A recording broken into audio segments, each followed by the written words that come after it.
कंबोजेंनी काय म्हटलंय बघा, पालिकेतील भ्रष्ट अधिकाऱ्यांना नोटीस द्या अशी मागणी केलेली आहे, असं आवाहन केलेलं आहे मोहित कंबोज यांनी मुख्यमंत्र्यांना सोशल मीडियावरती पोस्ट करत त्यांनी आवाहन केलेलं आहे। या अधिकाऱ्यांमुळे सरकार अडचणीत येईल असं देखील त्यांनी त्यांच्या पोस्टमध्ये म्हटलेलं आहे। आता त्यांनी ते कोणत्या अनुभवाच्या माध्यमातून म्हणलंय, कुठल्या प्रकरणाला घेऊन म्हणलंय याची माहिती घेणं आवश्यक आहे। पण भाजप नेते मोहित कंबोज यांनी म्हटलेलं आहे की पालिका अधिकाऱ्यांमुळे सरकार अडचणीत येईल। त्यांनी काय एक्स वरती पोस्ट टाकली बघा, त्यातला आशय काय ते आपण जाणून घेऊया। तिने असं म्हटलंय की पालिकेतील भ्रष्ट अधिकाऱ्याला तुम्ही तात्काळ नोटीस द्या। मुंबई महानगरपालिकेमधील एएमसी भ्रष्टाचाराचे सगळे रेकॉर्ड तोडतंय आणि त्यावर नियंत्रण आणण्याची हीच योग्य वेळ आहे। एका अधिकाऱ्यामुळे तुमचं सरकार अडचणीत येईल असा इशारा देखील त्यांनी त्यांच्या या पोस्टच्या माध्यमातून दिला असं आपण म्हणू शकतो। अधिक माहिती आपण जाणून घेणार आहोत। आमचे प्रतिनिधी राहुल झोरी आता क्षणाला आपल्या बरोबर आहेत। राहुल, पालिकेतील एक भ्रष्ट अधिकारी असा उल्लेख त्यांनी केलेला आहे त्यांच्या पोस्टमध्ये।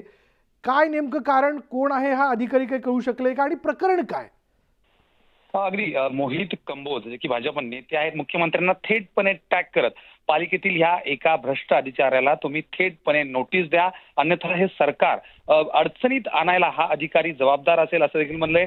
भ्रष्टाचाराचा एक कळस जो आहे तो या अधिकाऱ्यानं गाठला असून त्याचं तोंड म्हणजे अगदी गटार असल्याचा उल्लेख देखील मोहित कंबोज यांनी केलाय। इतकंच नाही तर इथवर न थांबता संबंधित अधिकाऱ्याच्या विरोधात अँटी करप्शनला आजच तक्रार करणार असून याबद्दलचे सर्व पुरावे, डिटेल्स आणि रेकॉर्डिंग देखील अँटी करप्शनला पाठवणार असल्याचं मोहित कंबोज यांनी सांगितलंय।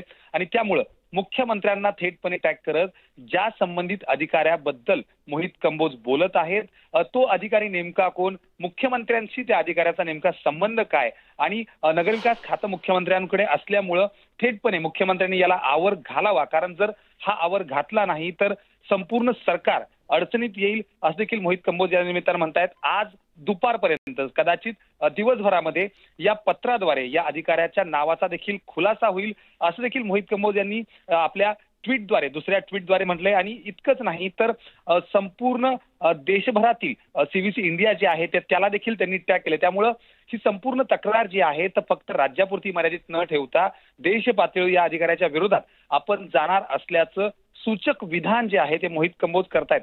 एकंदरीत बघितलं तर 2 दिवसांपूर्वी महापालिकेतील भ्रष्टाचारासंदर्भात अनेक माध्यमातून बातम्या झळकल्या होत्या।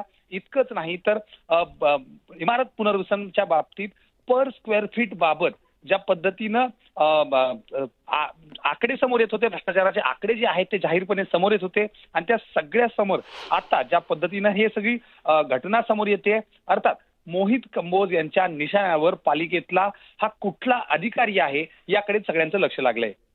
धन्यवाद राहुल या सगळ्या माहितीबद्दल।